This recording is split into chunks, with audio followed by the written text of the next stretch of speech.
Hi, I'm Rory Greener. Welcome to 2022's XR Summit. In this session, discussing WebAR, the stepping stone to the virtual world, I'm joined by Dan Firth, Vice President of 3D at Avataar, and Kevin Joyce, Global Partner for Psychic VR. Thank you for joining me today, guys. Thank you for having us. Brilliant, thank you. So for those watching and wanting to dive into WebAR, can you explain the benefits that currently exist for the XR industry thanks to the democratisation of augmented reality content creation through low and no code builders? Kevin, do you mind starting us off? Sure. I mean, the democratization of any kind of software is only ever going to be good. By bringing in no-code and low-code solutions, you're going to get fresh minds and fresh ideas, which is something that AR in particular is an open battleground for. There is no rule. There are no rules yet. There is nothing set in stone as to what AR should and should not do, or what it can and cannot do. And we're discovering new things all the time. So bringing in new people and new minds and new ideas, we're only going to break the boundaries that do exist and have entirely new solutions. One of the biggest things about AR for me is how it's going to disrupt everyday life. So I've been working in AR and VR for coming on 10 years now, and VR is going to disrupt a lot of things, but it's far away from the point we're going to get it on our everyday lives. It's not like we're going to be walking down the street using VR. AR is going to do exactly that. It's the opposite. AR can change the way we live, can do everything, essentially.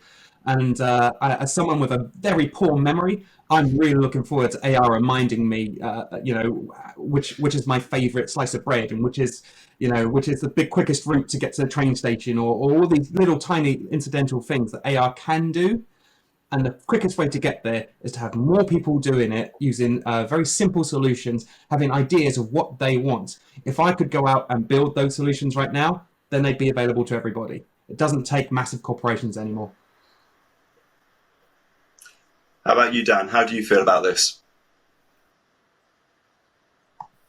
I mean, Kevin put it really well. I think there's actually, you talked about content creation as well. I think that we have product, we also have a huge need for content, because we talk about the advent of the metaverse, for example. Everyone's talking about the metaverse, but one of the biggest topics in discussion is how to get content into there, because it's all well and good to have these lovely platforms and these products, but there's a ton load of content to get into it. And I think this is a reason for standardizations, why, standardization groups like Kronos are really important, because they're kind of setting a kind of way in which everyone can, low or no code builders of content, can then know how to get their content into the metaverse in a way that everyone will be able to see. And I think we've kind of moved away from that, bespoke formats, that bespoke content creation method, by having these standards organizations as well. But I think that then AR, like Kevin's saying, can be in the hands of everybody. My dad putting a picture on his wall, or my kids using AR to play some kind of games. It becomes very democratized. But I think content creation and how we get it in there is going to be one of the biggest challenges, because the traditional methods of creating 3D assets is going to be a bit of a challenge when we might have to have so much more content available.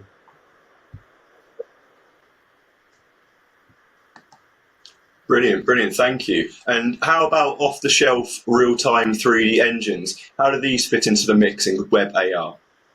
Dan, would you like to carry on? Sure. I think there are many, really good off-the-shelf 3D platforms and 3D engines, but quite often they are full-on, almost game editors. You can create worlds, create assets, you can import and export, you can do so much with them.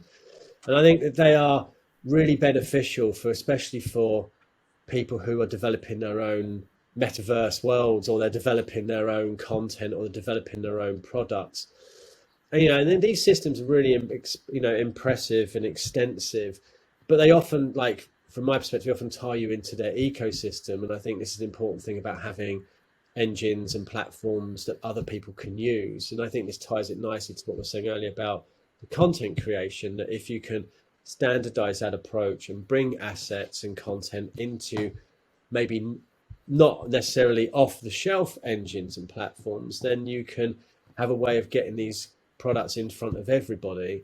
But I mean, it's a tricky balance really, because off the shelf platforms are very powerful and they give people the creative environment that they're desperately wanting. I mean, they give you the ability to make a game yourself from end to end without really necessarily having to understand full code or full game design or full artwork. And those are really impressive. But I think there's a place for them. Maybe it'd be good to hear Kevin's perspective on it. Yes, I agree entirely that there is a place for them, and the place for them is for people who want to explore more, for people who want that extra power. So the platform that I work with, Styly, is a AR and VR art platform. It's designed for creators of immersive artistic content. So we're not talking about games here, but we are talking minimal amounts of interactivity. And the no-code and low-code solution that we have, the Styly Studio, is for people who have no knowledge of off-the-shelf engines, people who want to create something simplistic that represents an idea they have or a thought they had at some point and share it with the world.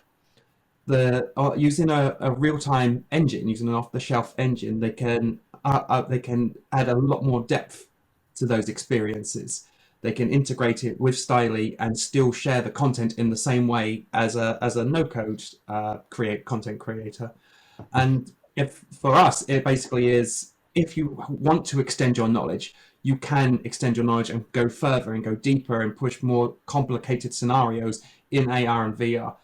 But it's not a case of you need to step out and spend tens of thousands of pounds learning how to use this thing. There is enough documentation out there that someone who is interested can find it for themselves and can build it themselves over time. And that's for me, it blends with this democratization that we were talking about earlier. You can learn, you can go in steps. You can start with your no code, move into low code, move into visual scripting, and then essentially build your own knowledge bank from scratch, which again is something I think is wonderful. Great. Cool. So let's move on to onboarding. Can you discuss the importance of educating customers as well as your clients on WebAR, as well as the supporting platforms and related immersive tech? Kevin, do you mind carrying on? Of course. So one of the things that we do with Styly is we have an off-brand called NewView. And as part of NewView, we run a school every summer. It's currently running right now. It will still be going, I think, when this festival occurs. And the NewView School, the idea of it is literally just to give artists from different mediums, such as fashion or television or even music producers or so on, give them the tools they need to bring AR and VR to their existing experiences. So last year, we specifically had a couple of fashion designers that came on and wanted to recreate garments that they'd made in real life in VR. So you could have a virtual version of a garment. This year, we have people that are coming from a variety of different backgrounds, and there is one in particular who is very much into music production. So they're talking about creating VR music videos. This is more VR than AR, but you get the principle. VR music videos to accompany the music they've created. And again, these are minimal amounts of interaction, but enough that they can't, it's not a no code. They need to go and learn how to do this themselves. So we are essentially offering people, again, the tools they need to make these small scale experiences that fit their industry, that fit their needs, because they have had the vision that actually AR or VR would suit what I'm doing. And so we are onboarding people from different industries in this way. Now, a lot of people come from other industries and think AR and immediately think Ready Player One. And you have to let them know that there are limitations as to what these technologies can do right now. Everyone throws around the term metaverse, and the metaverse isn't a real thing right now. There are so many people who are saying the metaverse is this, the metaverse is that, the metaverse is this. We don't know what the metaverse is going to be because no one's actually built one yet. We can say what we believe it should be, but we can't say what it is. So we're finding that through bringing people into AR and VR, we are having to limit their expectations to what is possible right now. We're thankfully past the era of Google Cardboard, and you can actually do stuff with it now, but it's still not at the pace where we can go, yes, if you come on board today, by next week, we can have 1,000 people roaming around your universe. We're not at that stage. So it's very important that early on we are telling people you can create awesome experiences, you can create spaces where people will want to visit, you can create technology that will help people, but it's not what you're seeing in Hollywood just yet. Brilliant. Dan, do you mind carrying on for that, please? Yeah, sure, no problem. But it's really interesting to hear Kevin's perspective on it. I think we at Avatar find that we are coming across maybe it's not the right term, a mixed bag of knowledge. In answer to your question, we're working with some clients who are hugely experienced in the space, and we're working with some clients who maybe aren't so experienced in the space. And I think that's quite interesting because we're finding that we have to listen to quite a lot of bespoke needs, and that we're having to brainstorm and workshop with them about what their particular problem statement is, and then how we can support them with that. So I think sometimes we're having to educate. We have a CMS tool, we have an engine, we have a platform, we have a way of conversion automatically. We have really good 2D to 3D tech, and I think that some clients just want the 2D to 3D tech. Some clients want the total end-to-end package. Some want just the 2D to 3D and the engine. Some actually want a CMS and 2D to 3D engines. And it means it's quite interesting when you go through their issues, that you kind of, no one shoe fits all is my point, I guess. So there's a lot of education, both internally and externally, and with customers and with clients. And I think that we're finding we're having to collaborate and partner on technology and development with a lot of companies, because I think this is, again, like I'm saying, it's not a new thing. AR's been around for some time, but everyone's now realizing this is where the future of, for example, retail is going. And people are seeing huge tractions and differences in revenues when they are digitizing their businesses. And I think us, particularly in the UK and obviously all around the world, but I mean, I've talked particularly for the UK, that during COVID, the companies who didn't digitize at all really struggled, and many well-known brands went under. And I think that the companies who've seen this realize they've got to get into 3D, got to get into digitization, got to get into, understanding. And that's a huge amount of change management internally. I mean, in my time at IKEA, change management was a huge undertaking for people to understand 3D, let alone digitization, let alone e-commerce. And so there's a lot of internal and external education that's needed. And maybe lastly, I'm part of the Real Time Society advisory board, and there's there's a group that we're actually a particular special interest group on education and training that we're taking on now. And I think that shows the need for education and training, both at a university level, at a student level, but also something that we discussed last week was actually an education at a board level, because a lot of CEOs or a lot of people who are running these companies know the need. They understand they've got to change the direction, they've got to embrace a new way. But there's a lot of management there as well, a lot of kind of education and training required at that level as well. So it's very end to end, the education and training thing. It's a big change for many people, I would say. What's the equivalent of a no-code solution for people who don't know what they need to do? For people who want to come into AR and VR, we can provide them with no code. For people who are sitting at the top and like, what is AR and VR? What's the equivalent of a no-code solution? Yeah, it's a great question, but I don't know the answer to. I wish I did know the answer to that. That's a very good point. It's a very, very good point. But I think also, I mean, I know last week we had a conversation about a lot of people have been used to a certain way of working for a long time, and then so to suddenly give them a no-code solution, there isn't really one. And it's, well, there might well be, not that I know of, but I think they have to learn to lean on this kind of uprising of talent that's coming through, and this like kind of no code, low code, you know, people who are coming through the systems. And I think, like I say, it's a big change for lots of people. And I like what you said earlier, Kevin, about the metaverse as well, because I mean, I know it's a little bit of a controversial thing to say, but I love having a bit of that in these things, that it is a bit of a buzzword. You know, people think there's something that exists called the metaverse, and it doesn't. The fact that we've had to set up a standards organization just to kind of try and chill everyone out, so we say, right, look, there's now a standards organization around this, because it's just everywhere. And the fact that you've seen over 1,000 companies join the Metaverse Standards Forum, and the fact that companies have set up deliberately for the metaverse when it doesn't actually really exist yet, is a really telling sign that there's this huge wave coming. But it's all well and good to be ready at a business level, but there's a huge need to be ready at an education and training level as well. Fantastic. I think that's some brilliant food for thought. Just to round stuff up, I'd like to ask, can WebAR, as well as immersive technology like try-on, NFTs and crypto, can these technologies change the buyer's journey? Is this something that we're seeing today? And what are your predictions for WebAR's future in the buyer's journey? Daniel, would you like to continue rolling on?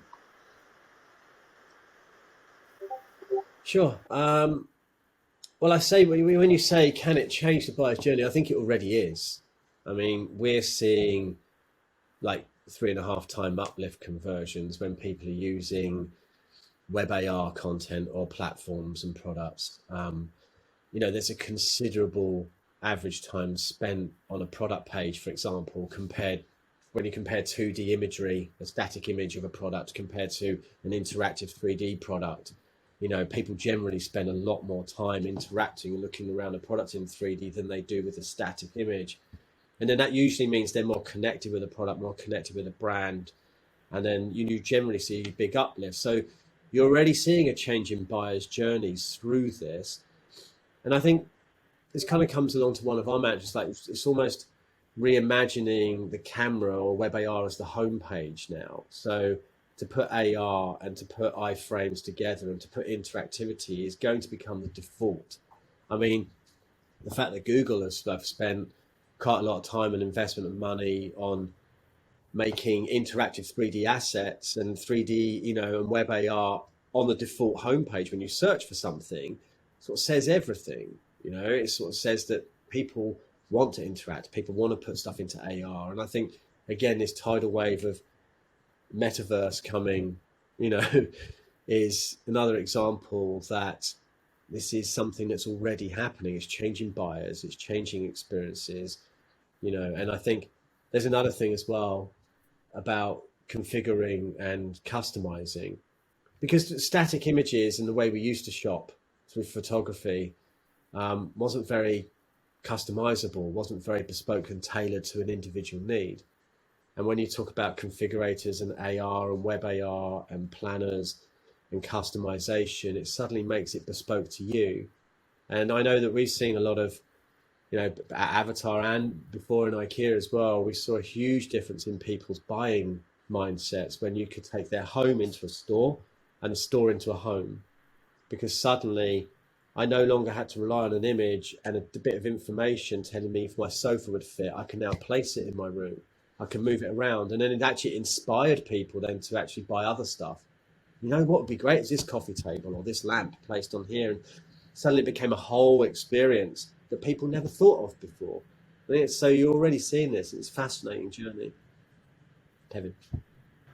Do you agree with that, Kevin? Yeah, I completely agree with Daniel. But I'm going to be significantly more bold in what I'm saying, in that I believe that AR is going to completely revolutionize all retail within 10 years. For those of us out there who have children, my child, I firmly believe, will be buying her trainers as an AR image. She will hold her phone over her shoes or her glasses and scan the size of her feet. She will click a button to purchase an NFT, which the NFT will represent her reservation. When those trainers actually go into production, she will be however many on the blockchain. That is her pair of trainers when it comes off the line. That's firmly my belief. We won't call these things NFTs because everybody hates NFTs. but they will be NFTs. You'll go. I recently bought a new house. How brilliant would it have been if I could have gone to the house, look with my AR glasses? That's what it's look like when it's finished. That this kind of thing will become the norm, and I firmly believe that within a decade this will be the norm. Maybe not glasses, maybe it will stay on the phone, because there are techno skeptic people out there, but AR will become everything. It'll become ubiquitous. It'll be everywhere, and especially in the retailer journey, everything you see, you touch, you will know what it is before you actually receive it in the mail, before you go and pick it up.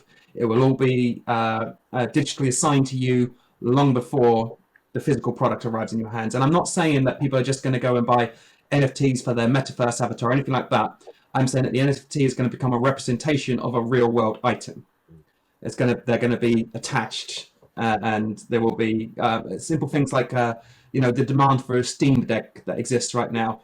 Well, when you pre-order the Steam Deck, you got an email telling you were X amount in the queue and it would be delivered on this date. This will become instead of being an email, you will get a resignation, acceptance of an NFT that sits on the blockchain. You can see how close you are because of the blockchain towards getting your item. That's what it will become, in my opinion. NFTs have got so much versatility for daily use. Most people just ignore it because it's about buying silly monkeys. That's not what NFTs can actually do. NFTs can represent so many different things. So let's get past the silly monkeys and get to actual real universal usage of this technology.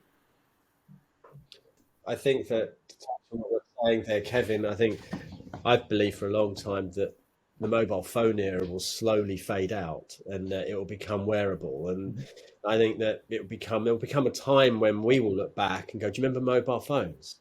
Because it'll all be here, and this will be the world we're living in, where you can obviously choose to interact with it, or you can choose not to. And I think that there's a lot of tech that's coming around where even if you don't have to have adjustable or adjusted lenses like I often do, that's just because I'm getting old. But like, the point being is that you could wear something that's interacting with your world and it's customized to you, and this will be the world in which people buy product, interact with product, navigate their world, reminds them that they've got their doctor's appointment. Oh God, I've got to phone Dad, it's his birthday, it will come and bing, and that will be the world we're living in. And I'm actually really excited about that. I just hope I'm not too old to embrace it and enjoy it.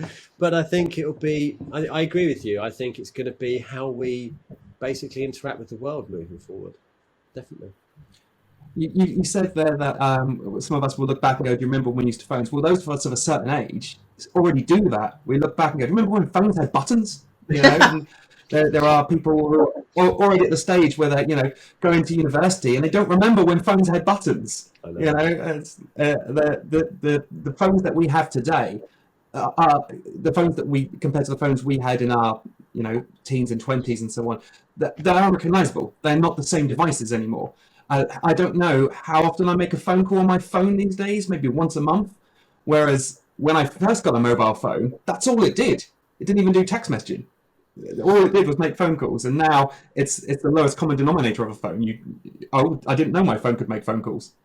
You know what, as well, to add to that, when we did some experimentation before about doing assembly instructions in IKEA using mobile phones through AR, and it didn't work. And maybe it's a little bit too open to share it, but I don't think it's particularly.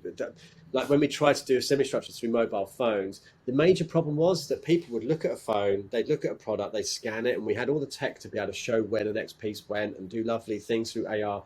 The problem is people put a phone down. Then they did it. Then they picked the phone up, and then they're like, "Oh, its screen's locked," and it just didn't work. But when it's here, that will change everything, because suddenly I can then do my full assembly of my IKEA product like that.